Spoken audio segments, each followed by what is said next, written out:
A paz, meus queridos irmãos, louvado seja o nome santo do Senhor.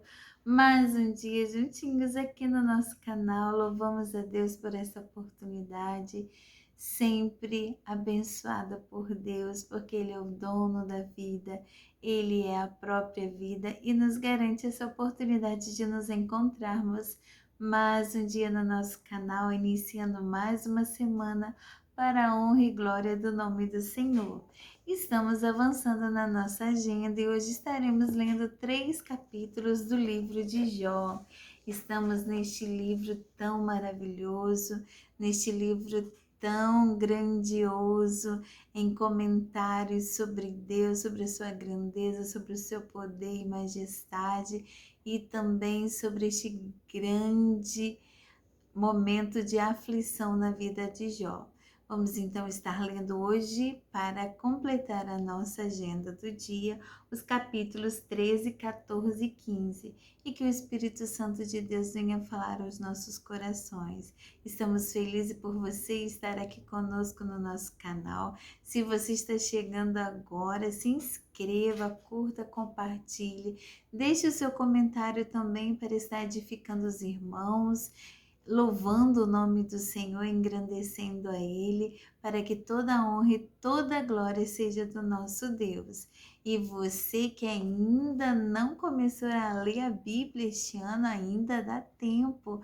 Volte os vídeos atrás, vamos acompanhando e vamos chegar juntos ao final deste ano, completando a leitura da Bíblia Sagrada. Vamos então à nossa agenda de hoje, o nosso momento reservado do dia, onde estaremos lendo, meditando na palavra do Senhor e procurando praticá-la, procurando viver a verdade da palavra de Deus. Então, com a sua Bíblia na mão, vamos lá, no nosso devocional diário de leitura da palavra do Senhor. Jó, capítulo 13. E vi tudo isso com os meus próprios olhos. Escutei tudo com os meus ouvidos e entendi. Meus amigos, eu não sou menos do que vocês. Eu também sei o que vocês sabem, mas quero falar com o Deus Todo-Poderoso e discutir com Ele a minha questão. Vocês disfarçam a sua ignorância com mentiras. São como médicos que não curam ninguém, perdão. Ah, se vocês ficassem calados, poderiam passar por sábios. Escutem agora a minha defesa. Prestem atenção às minhas razões. Será que para defender a Deus vocês vão dizer mentiras? Vão falar palavras enganosas a favor dele? Será que vocês vão ficar do lado dele? Vão defender a causa dele no tribunal? Por acaso seria bom que ele os examinasse? Vocês pensam que podem enganar a Deus como enganam as pessoas? Se vocês forem justos, mesmo em segredo, ele certamente os repreenderá. A sua grandeza os encherá de medo e os seus terrores cairão sobre vocês. As explicações antigas que vocês lembram são como cinza, não valem nada, as suas defesas são fracas como torres de barro. Fiquem calados que eu vou falar, aconteça o que acontecer. Estou pronto para arriscar a vida, pronto para enfrentar a morte.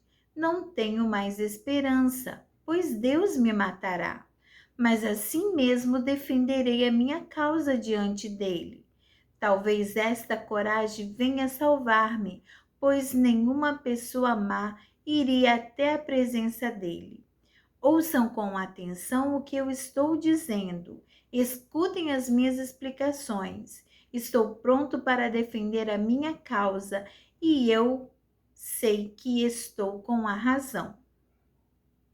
Mas se Deus disser, quem se atreve a discutir comigo no tribunal? Então terei de me calar e morrer.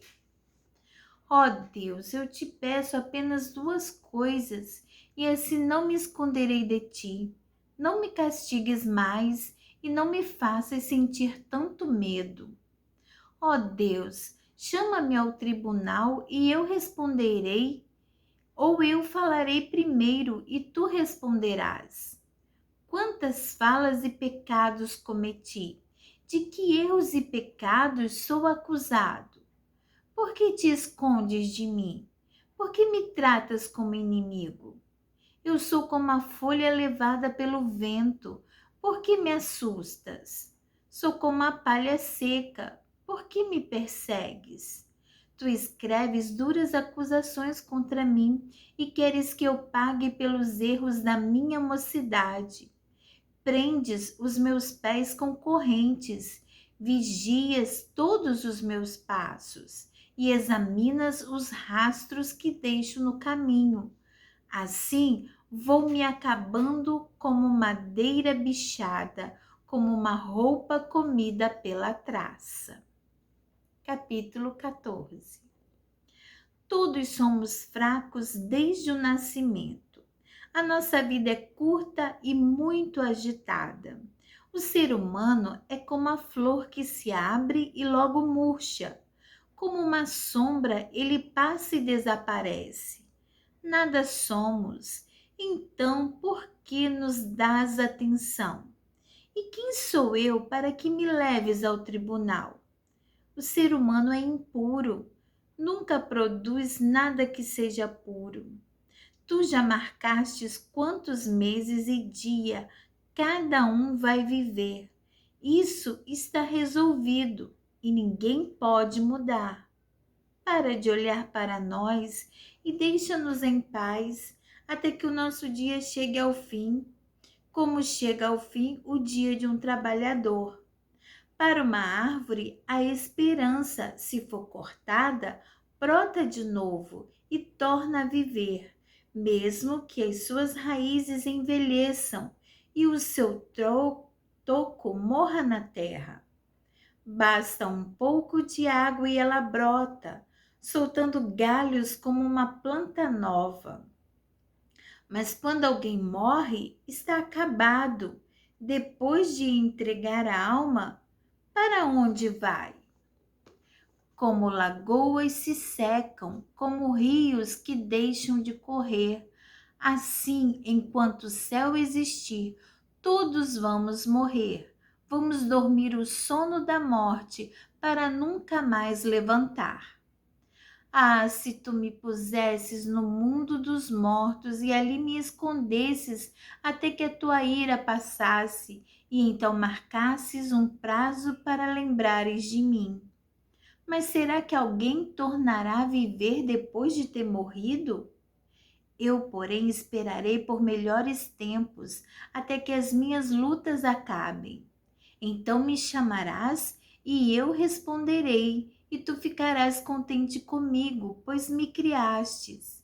Cuidarás para que eu não erre, em vez de ficares espiando para me veres pecar. Esquecerás os meus pecados e apagarás os meus erros. Mas assim como as montanhas vão se desmoronando e as rochas saem dos seus lugares, e assim como as águas escavam as pedras e as correntezas levam a terra, assim tu acabas com a esperança do ser humano. Tu o derrotas, ele se vai para sempre e mudas a sua aparência quando os despedes deste mundo. Se os seus filhos recebem homenagens, ele não fica sabendo. E se caem na desgraça, ele não tem notícia. Ele sente apenas as dores do seu próprio corpo e a agonia do seu espírito. Capítulo 15. Então ele faz da região de Temã, em resposta disse: Jó, um sábio, não responde com palavras ocas, não fica inchado com opiniões que não valem nada. Um sábio não falaria palavras inúteis, nem se defenderia com argumentos sem valor. mas você quer acabar com o sentimento religioso. Se dependesse de você, ninguém oraria a Deus. Você fala assim por causa do seu pecado e procura enganar os outros com as suas palavras. Eu não preciso acusá-lo, pois as suas próprias palavras o condenam. Você está pensando que é o primeiro ser humano que nasceu? Por acaso você veio ao mundo antes das montanhas? Será que você conhece os planos secretos de Deus? Será que só você é sábio? Será que você sabe o que nós não sabemos? Ou compreende as coisas melhor do que nós? O que sabemos, nós aprendemos com pessoas idosas que nasceram antes de seu pai. Por que você não quer aceitar o consolo que Deus lhe oferece? Em nome dele, nós falamos delicadamente com você. Porque você se deixa levar pelo seu coração? Por que esses olhares de ódio? Por que essa revolta, essa ira contra Deus? Por que você se queixa assim? Será que alguém pode ser puro? Poderá alguma pessoa ser correta diante de Deus? Se Deus não confia nos anjos e se nem o céu é puro aos seus olhos, que diremos do ser humano, imundo e nojento, que bebe o pecado como se fosse água? Escute, Jó, que eu vou explicar. Vou contar aquilo que tenho visto. Os sábios ensinam verdades que aprenderam com seus pais, e estes moravam numa terra que não recebeu a influência de estrangeiros. Aquele que é mau, que persegue os outros, sofre atormentado a vida inteira. Vozes de terror enchem os seus ouvidos e quando pensa que está seguro, os bandidos o atacam. Ele não tem esperança de escapar na escuridão da morte, pois um punhal está pronto para matá-lo. Os urubus estão esperando para devorar o seu corpo. Ele sabe que o dia da escuridão está perto. Ele será dominado pela angústia e pela aflição, como acontece quando um rei espera o ataque dos inimigos. Tudo isso acontece porque ele levanta a mão contra Deus e desafia o Todo-Poderoso. Ele é rebelde e, protegido por um pesado escudo, se joga contra Deus. O seu olhar é orgulhoso e o seu coração é egoísta. Esse homem mau conquistou cidades e ficou com as casas abandonadas pelos moradores, mas essas cidades e casas virarão um monte de ruínas. Ele não ficará rico por muito tempo e perderá tudo o que tem, até a sua sombra vai desaparecer da terra. O homem mau não escapará da escuridão.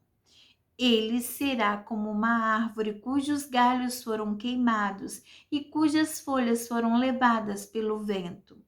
Como não tem juízo e confia na mentira, a própria mentira será a sua recompensa. Ele secará, antes da hora, como um galho que seca e nunca mais fica verde. Ele será como uma parreira que perde as uvas ainda verdes, como uma oliveira que deixa cair as suas flores. Os maus não terão descendentes, e o fogo destruirá as casas dos desonestos. Eles planejam a maldade, fazem o que é errado e só pensam em enganar os outros. Amém, irmãos. Aqui então nós terminamos o nosso compromisso dos 3 capítulos diários da Bíblia. Continuamos a ver os discursos, os diálogos entre os amigos de Jó e Jó e as questões de Jó. Mas em todo momento nós estamos vendo que a aflição de Jó é exatamente porque o Senhor está calado. ele argumenta com o Senhor, mas o Senhor está calado. E essa necessidade que temos de ouvir a palavra de Deus faz com que nosso coração fique ansioso, a nossa alma fique ansiosa. Mas ele, em todo momento, reconhece a grandeza de Deus quando ele diz que se o Senhor chamar ele, por quem está me chamando para o tribunal, ele está pronto até para morrer, porque quem se defende diante de Deus? Então ele reconhece isso em momento nenhum. Ele, a partir do seu sofrimento, quer tirar a sua própria vida, ou ele quer dizimar, mas ele quer que o Senhor dê a solução para o caso dele, o Senhor aponte o que está acontecendo, o Senhor fale.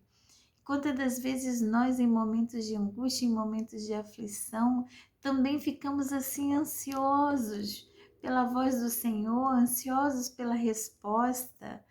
Um certo pastor meu, pastor Silvio, ele ensinava que as respostas de Deus podem ser sim, não e espera. E a mais difícil é a espera, esperar o momento do Senhor falar contigo, o momento do Senhor ir te revelando, não o porquê dos acontecimentos, mas para quê? Para que os acontecimentos na sua vida? Para que propósito o Senhor usou a tribulação, a aflição em sua vida? Oh, meus irmãos, que perseveremos, que confiemos. E esse exemplo da vida de Jó, um sacrifício tão grande, um sofrimento tão grande. Hoje não temos o mesmo sacrifício e sofrimento dele, porque aquele foi o sofrimento, perdão, para ele, aquela situação vivida. Mas hoje nós vivemos outras situações, outras tribulações. O Senhor diz que no mundo teremos aflições, mas o Senhor diz para termos bom ânimo e aguardar no Senhor, confiante, porque o Senhor é o Deus Todo-Poderoso que está no controle de todas as coisas e em tudo tem um propósito, porque a palavra do Senhor diz que tudo contribui para o bem daqueles que amam ao Senhor. Glória a Deus por esta palavra tão preciosa, tão maravilhosa, que possamos ser edificados, fortalecidos, animados e renovados por esta palavra. E o Senhor nos abençoe a estarmos firmes e confiantes no Senhor dia após dia. Aleluia! Glórias a Deus por essa oportunidade. Adoro ao Senhor porque estivemos juntos em mais um dia, lendo e meditando na palavra do Senhor, com a doce presença do Espírito Santo, que é aquele que fala conosco, por nós e através de nós, porque nos colocamos como instrumentos para ouvir a sua voz. Deus abençoe a todos, tenham um dia abençoado.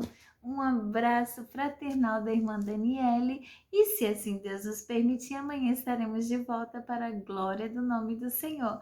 Ó, marcadinho nosso compromisso, dá o seu like aí, coloca o seu comentário. Ai, não esqueçam, virá mais um sorteio de mais um mês juntos, o mês de maio. Já passamos a metade do mês de maio. Então, coloque nos comentários para estar participando do sorteio do nosso 5º aniversário juntos, messário juntos, né? 5 meses vamos fazer nesta jornada de leitura da Bíblia. Deus abençoe a todos, fiquem com Deus, a paz do Senhor.